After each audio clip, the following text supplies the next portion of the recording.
When her husband, Ryan, urgently left the house on Thanksgiving morning without an explanation, Claire's unease grew with each passing hour. What she found when she tracked him down later was unexpected and revealed a shattering truth that would leave her speechless. Thanksgiving morning has always been sacred in our house. It was the one day of the year when Ryan and I worked in perfect sync, brining the turkey, prepping the sides, and making sure the house felt warm and inviting. But this year felt different, jarringly so. A heavy silence hung between us, the usual morning rhythm disrupted by an unexplained anxiety. Ryan's fingers tapped nervously against his phone screen, his eyes darting between the device and me, a restlessness setting my nerves on edge. Something was wrong. I could feel it. In the way his shoulders were pulled tight and in the way he avoided direct eye contact. "I'm stepping out for a bit," he said suddenly, his hand already reaching for the keys hanging on the counter. I froze, my hands buried deep in a bowl of stuffing mix, breadcrumbs clinging to my fingers. "Stepping out? Now?" He just nodded. "Ryan, we have 100 things to do. The turkey needs to be prepped, the table needs setting, my mother will be here in—" "I won't be long," he interrupted, his words clipped. He leaned in and pressed a quick kiss to my cheek. "Promise." And just like that, he was gone. The door clicked shut with a finality that sent a chill down my spine. I stared after him, a sudden pang of irritation and anxiety bubbling inside me. Ryan had always been the most reliable person I knew, dependable to a fault. This wasn't like him, not at all. My mind raced through possibilities. Could it be a work emergency? A family issue? But something deeper nagged at me.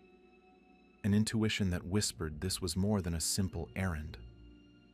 I tried to focus on the stuffing, but my hands shook slightly as I mixed the ingredients.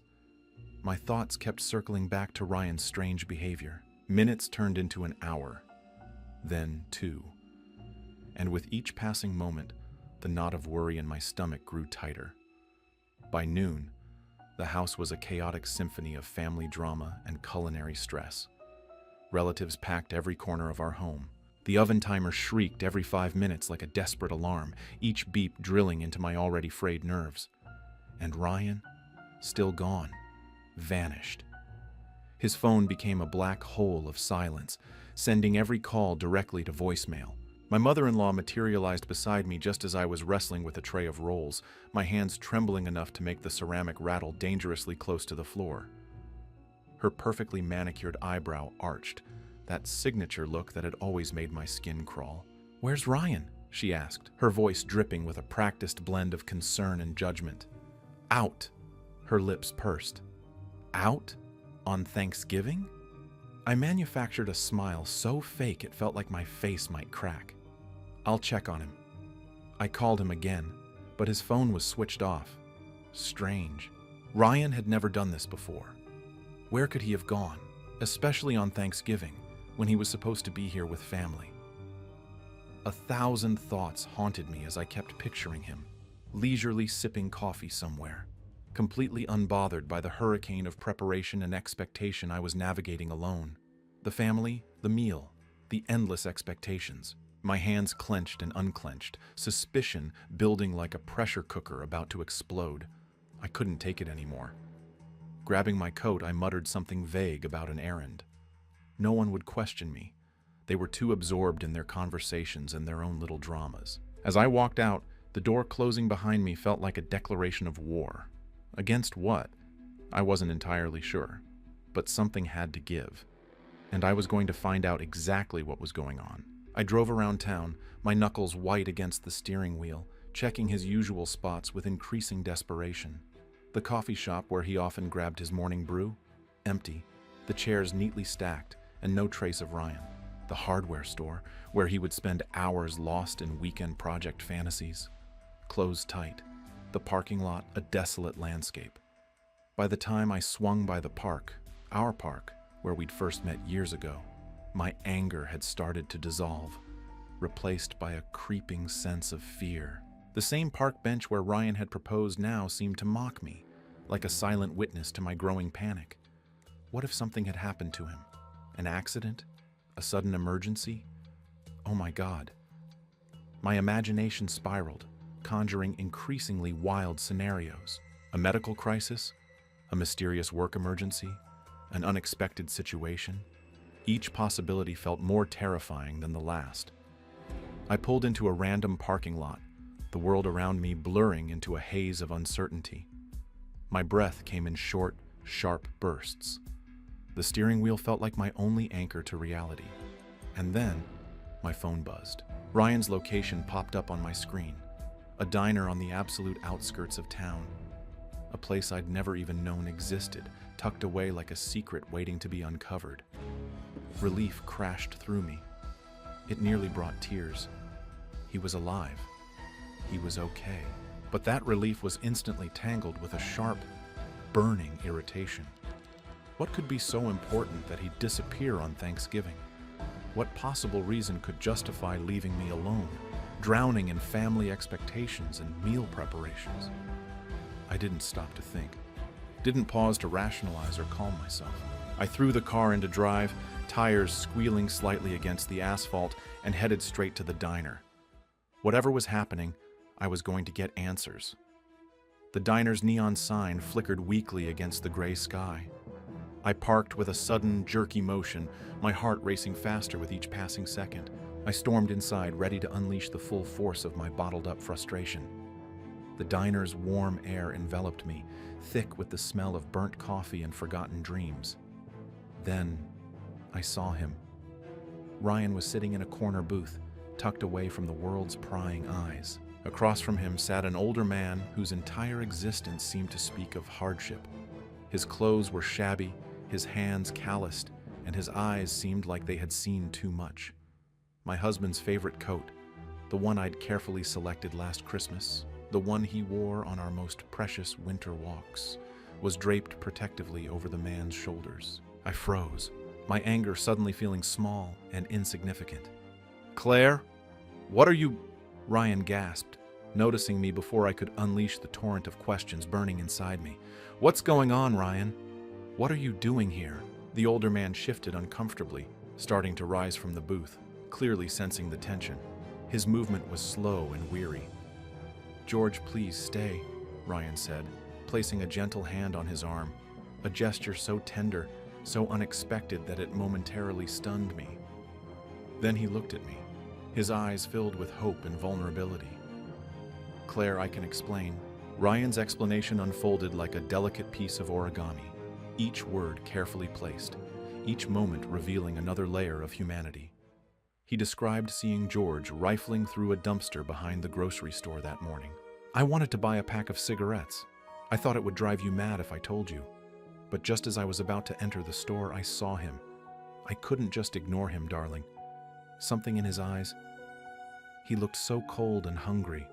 I offered to buy him breakfast and we just talked for hours." George stared at his hands, fingers tracing invisible lines, as though ashamed to meet my gaze. His silence spoke volumes, a lifetime of stories pressed between calloused palms. "He's had a rough time," Ryan continued, his voice soft with empathy. "Lost his job years ago during an economic downturn. Then his wife got sick. Medical bills consumed everything. His children stopped calling. He's been alone ever since." I swallowed hard, my anger dissolving into something far more complex. Shame, compassion, and a sudden, overwhelming love for this man I married and thought I knew completely engulfed me. "And your phone?" "It died," he admitted, giving me a sheepish look. "I didn't realize until hours later. I plugged it into charge and saw your missed calls. I was going to call, but I couldn't just leave him here, Claire. Not today, not on Thanksgiving." "How did you find me?" he asked. "Your location popped up on my phone." "Oh, that!" I must have turned it on by mistake while swiping through the phone to turn off my mobile data. The weight of his words hit me like a punch to the gut. Here I was, consumed by cranberry sauce recipes and perfectly pressed tablecloths, while Ryan had been practicing true compassion and humanity. I realized how small my world had become, and how narrow my vision was. I turned to George, my heart expanding with a sudden, unexpected warmth. "Would you like to come to our house for dinner?" His eyes, tired, surprised, and hopeful, widened. Ma'am, that's too much. I don't want to be a burden. You wouldn't be, I said firmly, meaning every word. We'd love to have you.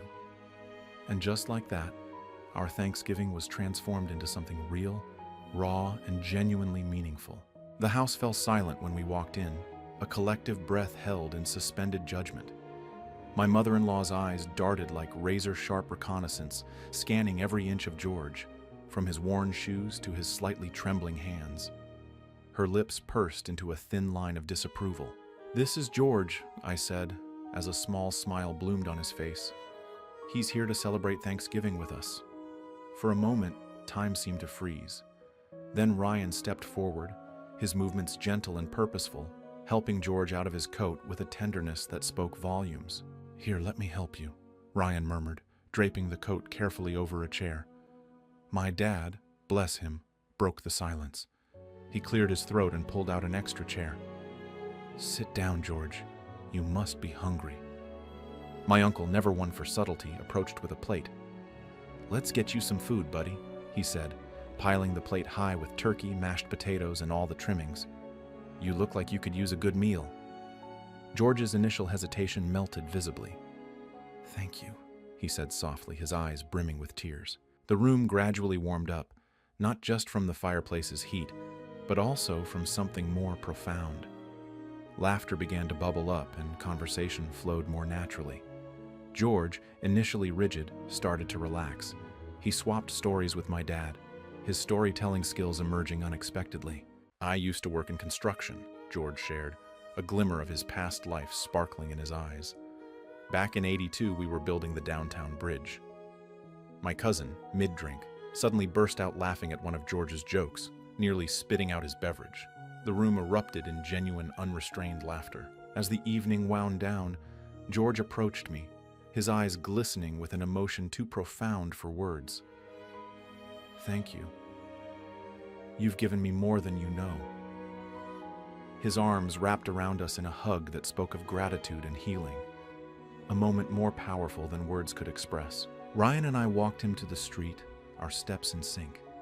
The night was cold, the air crisp with late autumn's breath, our shadows merging under the streetlight's soft glow. As George disappeared into the shadows, looking smaller yet somehow stronger, I reached for Ryan's hand. Our fingers intertwined, a silent communication of shared understanding. "We did good today, didn't we?" Ryan said softly, his thumb tracing gentle circles on my hand. I nodded, tears pricking at the corners of my eyes. The kind of tears that come from witnessing pure, unconditional human kindness. "Yeah, we really did." The night embraced us, a quiet token to the unexpected magic of compassion.